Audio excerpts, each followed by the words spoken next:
Hello everyone, welcome to Coffee Cup Enlightenment. Today I'm going to share what could be possibly the most profound insight ever, or could possibly not. And before I go into this insight, it happened about a week ago. I was in the middle of a writing, and it happened many years ago. Um, I had this profound insight when I first started self-inquiry to start writing. It's almost like a voice spoke inside me, and it said, "You're going to write. You're going to write crap. You're going to write what everyone else has been saying, regurgitate, and then something new is going to come."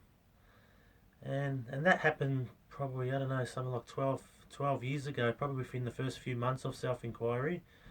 And the next day after, I had this profound insight, which sort of spoke to me in silence. It spoke to me in pure knowing, and then I proceeded to write the next day. And I hadn't written since primary school really, and I had no interest to write anything really. But there was a very strong knowing that this is what needs to be done. And then the next day the writing started, and the writing started with how it was in my current state at the time. So there was mind um, giving its opinion and influence on what was being written. And I could notice in my field of awareness, as the mind came in, the writing sort of came to a stop, almost like a writer's block.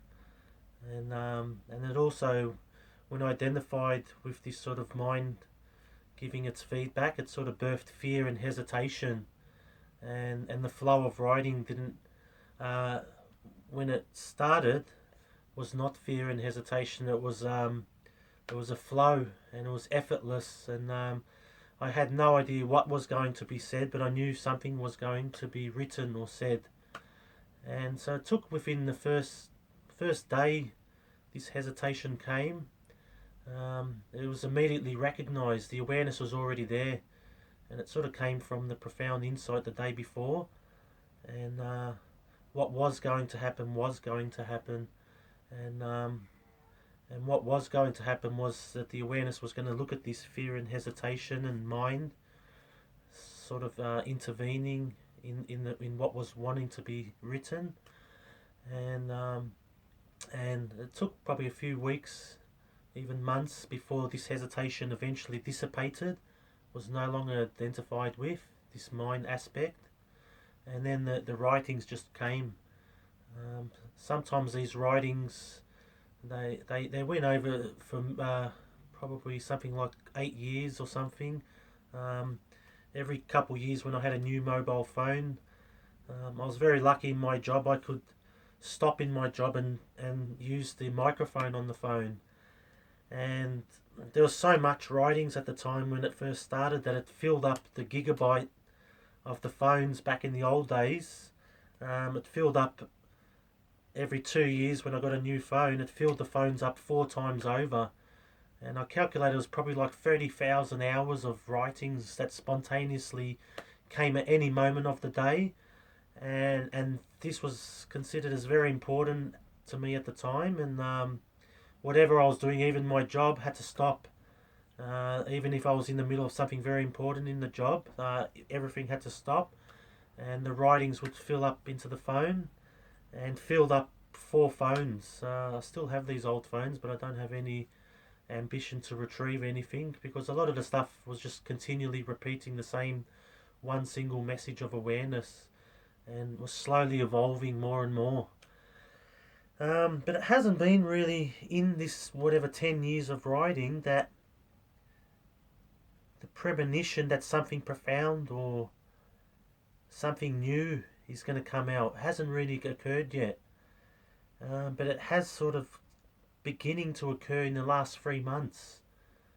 But I wasn't aware of it yet. It's only been in what happened to me a few days ago, which is now bringing this premonition into realization, and possibly And as I said, this insight could not be profound at all, and it could not actually make any sense, and is a simple investigation and a look inside oneself can determine this for yourself. But I will be sharing what it is soon. Um, so it's been probably in the last year these videos have started. There was an urge where I sort of like spoken to again to put it on video, to let people hear my voice, see my facial expressions, and see if there's any conviction, maybe more than just what words can be written. There's a big difference between using the written medium and a video medium such as this. And so it's been about a year, I think, since these videos have started, and the impulse to talk about what wants to come out through this body wants to express itself, and so strongly.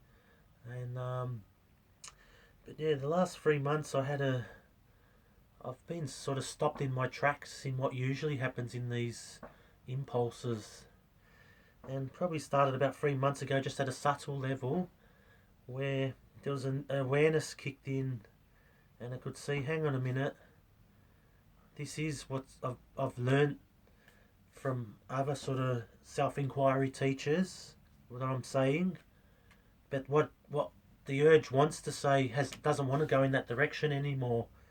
So I almost had to like stop myself in doing what I normally have done for years, and writing or doing videos, and let something maybe more in tune to, I guess on a personal level, but there's no such thing ultimately as personal, but wanting to be expressed.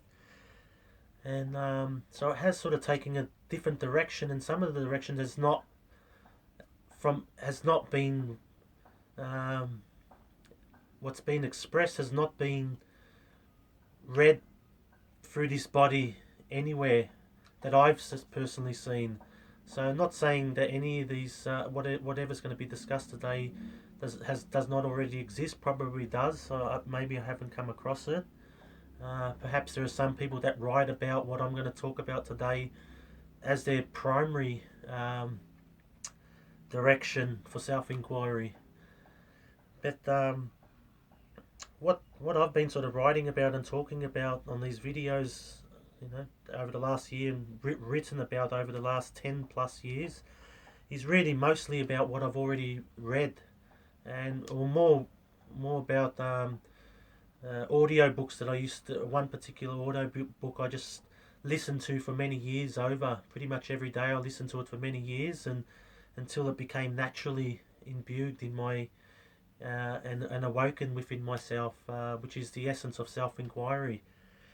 And pretty much the basic essence of what I've learned through other teachers, and there's only mainly a few, is that we're the ones, I is identifying with thought, and through this process an emotion is born, and this emotion then sort of obscures your reality. And this is pretty much the main foundational message from everything that I've learned from other teachers, and the main foundational message to what's been written. But as this slight shift away from this message has been brewing up and wanting to express itself in the last 3 months, it stumped really hard a few days ago.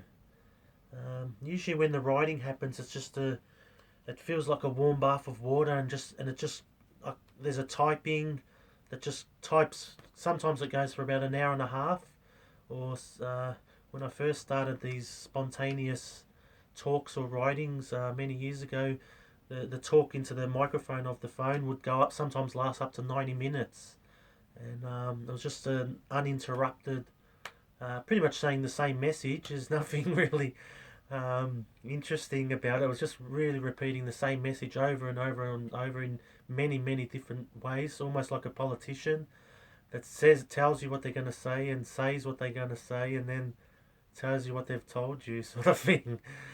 And I have had much people comment on this style that seems to be the consistent pattern. Have told me over the years, Pete, this is what it sounds like. It sounds so repetitive. And but lately, the last few writings, or it's mainly been the last few writings. I don't know if it's possibly been in the last few videos. It's there's been a little bit more of a flow to it, and a little bit not necessarily more particular in the last few writings that were written.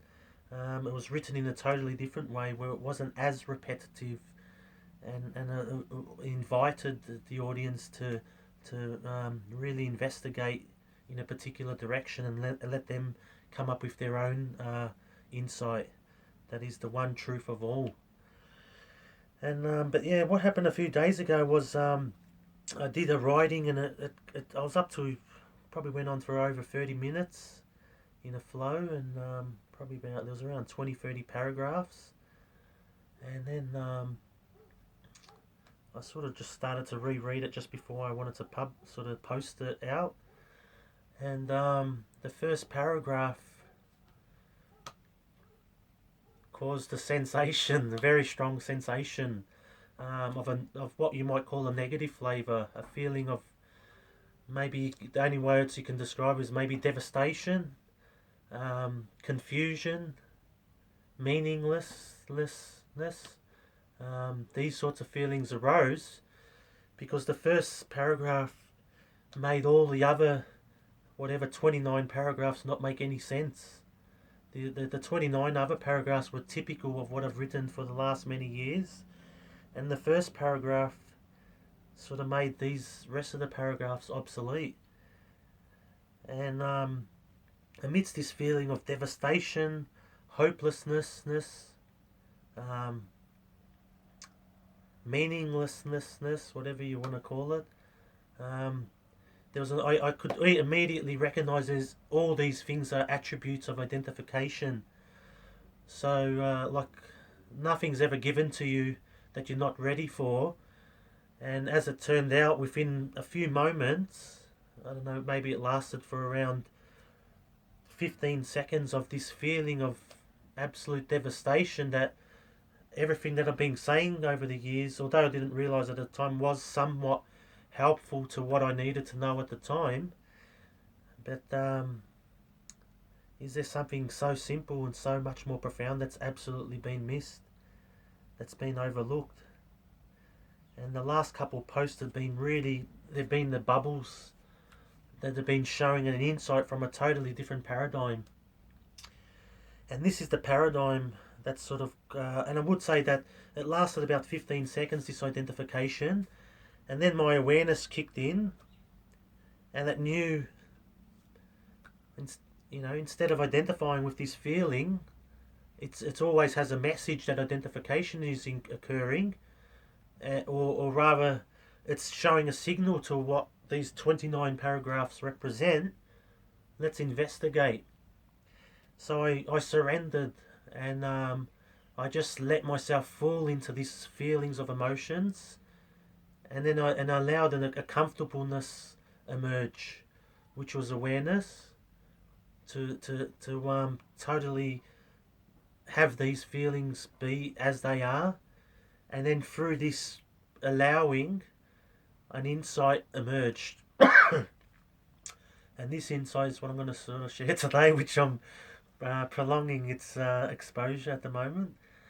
But before that, and then as I looked at these 29 paragraphs, for the first time, normally if a battery goes flat on the phone or a computer and you lose all the writings, it became a practice for me to practice non-attachment, and obviously not produce any devastation. I know a guy he had 20 years of his stuff on computer that he had written, that was very important to be written, and then he had a debt collector come and take his computer, and his computer was forever lost. And so that was an opportunity for surrender or identification. And but in this insight where I surrendered to the feeling, my awareness was very strongly emerging, amidst something that seems like, what have you done, Pete? This is a big waste of 10 years of writing almost. It didn't look at the fact that at the time, there's still importance in this self-inquiry that was written and these videos done. But it was only focusing on the negative, the conceptual self, and birthing this devastation. And as I surrendered and as I said, fell into this space where allowed these emotions to exist, and an insight arose. For the first time, I deleted paragraphs effortlessly. I looked at that paragraph and effortlessly deleted it, held the delete button and zapped it all off that paragraph. Looked at the next one, that had to go as well. And some of these paragraphs had beautiful insights in them that had never been expressed before. But there was no fear that doesn't matter, like it's never ending, and it's always available insights, and more profound insights are available when you're not attached to them. And this just opens up the doorway even more. When there's no personal author to what's been said, there's no copyright, then infinite books are written. As soon as there's an identity there, claiming ownership and copyrightness, then as long this can, if it's believed in, then this usually creates writer's block, and can block, because the intelligence doesn't really come from the person, this person identity. It comes from the greater picture, the infinite intelligence. And when one drops away from the person, that means you're now available to that you are, which is infinite.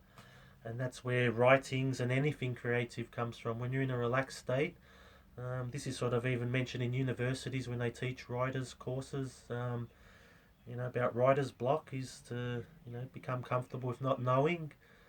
People in marketing jobs, when they need to come up with creative ideas, also place themselves in that space of not knowing and being comfortable with that, and then and not caring for an idea to come. And this is sort of the great secrets to learning the essence of creativity, is when you don't give a shit for what wants to be written or created. You don't care to know what wants to be created, and you relax with not knowing what can be created, and you have a bit of an intention of what you want to be created. Then it flowers, and it's usually something very original that's never come up before. And that's the true essence of creativity, as sort of described in that. And but as I started deleting all these paragraphs, I eventually got to the top paragraph, and that remained.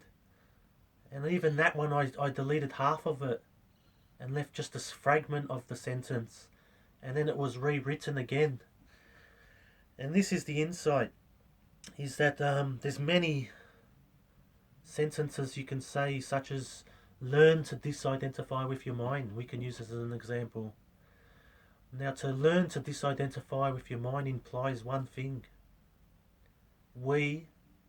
I, is identifying with thoughts, and this I, needs to learn to disidentify with thoughts, and then we realize the enlightenedness that we already are.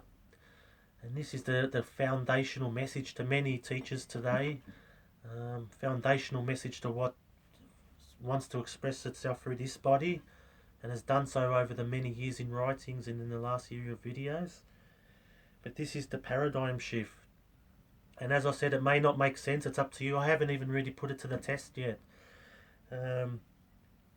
Whatever I've done in self-inquiry has been put to the test, isn't just said out of lack of experience. It's actually been put to the test 1 million times. It's been put through the wash cycle 1 million, and I don't use the word 1 million just as because it's a really nice number. I've sort of estimated in my process and my journey of self-inquiry, if you were to add up, say, a few hundred self-inquiry investigations per day and multiply that by 14 years, there's a million investigations, and all the investigations have come to one realization of awareness, that I am not that I see, but I am the one that enables the seeing. So the paradigm shift now, here it is. Just as we hit the 20-minute mark, is so we're the ones identifying. Is that true? What if it is I don't even think I can describe it in these plates. I had these plates just in case I needed them. I'm not too sure if it can be described, but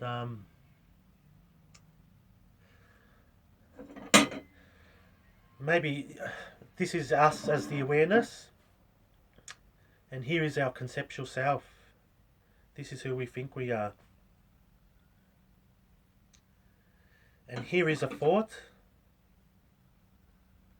which our awareness is attempting to see, and possibly through seeing disidentify with it.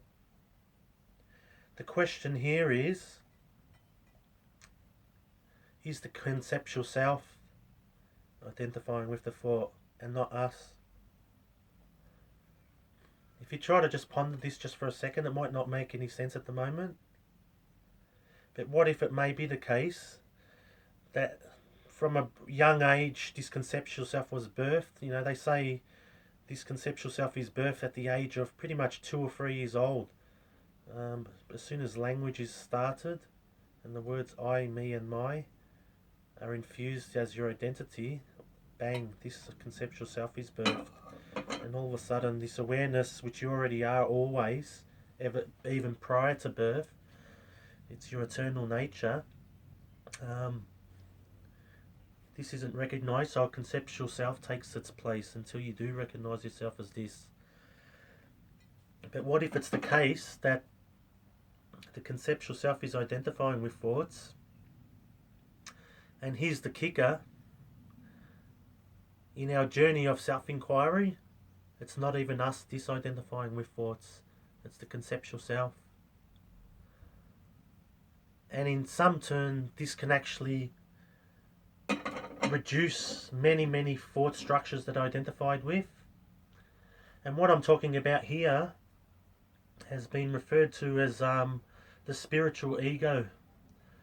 Anyone who's done self-inquiry, it becomes very apparent, and it's so common, that our conceptual self joins us in self-inquiry. So all of a sudden we have this conceptual self. It says, yeah, let's inquire. This makes sense. Let's get better. Let's improve ourselves. And hence the what might have been firstly identified as a sad conceptual self, all of a sudden now you swap to the spiritual conceptual self, the spiritual ego. And the spiritual ego now is involved in this game of self-inquiry. But what if self-inquiry is already who you are? You do not do self-inquiry, you are seeing already. So therefore, you're just being that you are. And what about any attempt for this spiritual ego to disidentify? Can this happen? Can the spiritual ego disidentify with the thought? So alright, we don't have this thought anymore. Spiritual ego sees it joins the self-inquiry process, observes this thought, and it disidentifies with that. So it doesn't need that thought anymore. But maybe these are now added to the spiritual conceptual self. We've swapped one identification, and now we're adding to the spiritual ego definition of who we think we are. It's the one that is very prevalently mentioned in self-inquiry talks. I've mentioned it a lot in the last few videos. When you begin inquiring, the conceptual self is always judging what you're inquiring about, and then you need to even look at that. But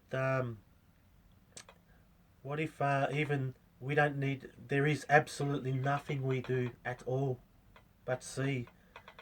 And we're not even seeing because we already are a seer. We already are awareness.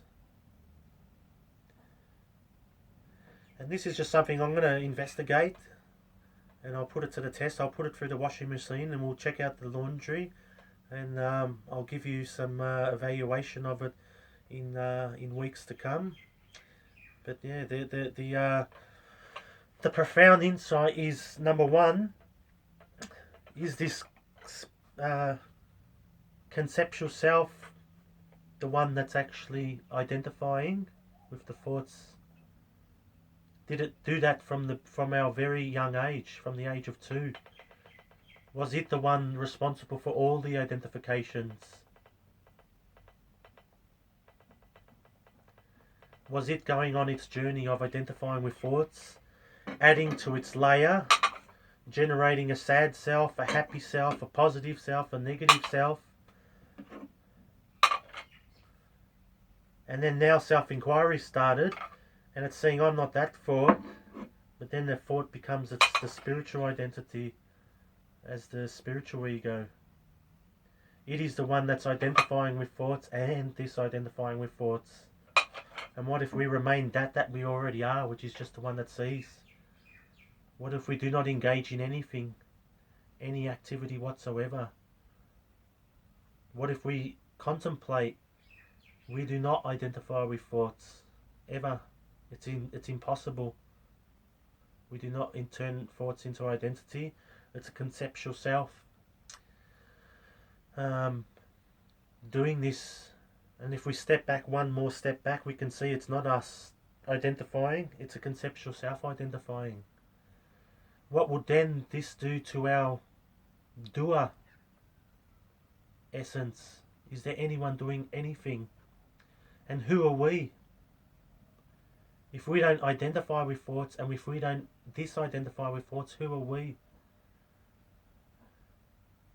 And maybe this is just simple, teachers have actually said this many times.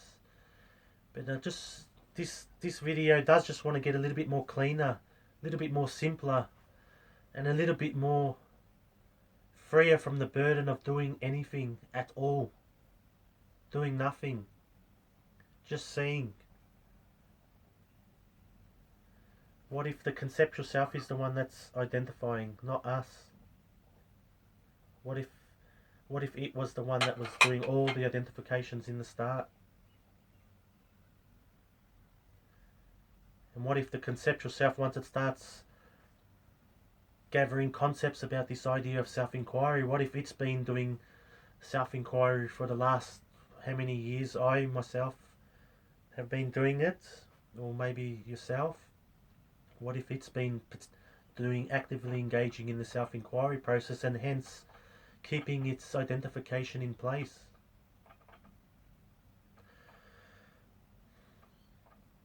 This implies that you cannot identify with nothing. It never was possible. Or this implies, this insight that I'm sharing today, is that you're staring too close to the screen of this identifier and this identifiee.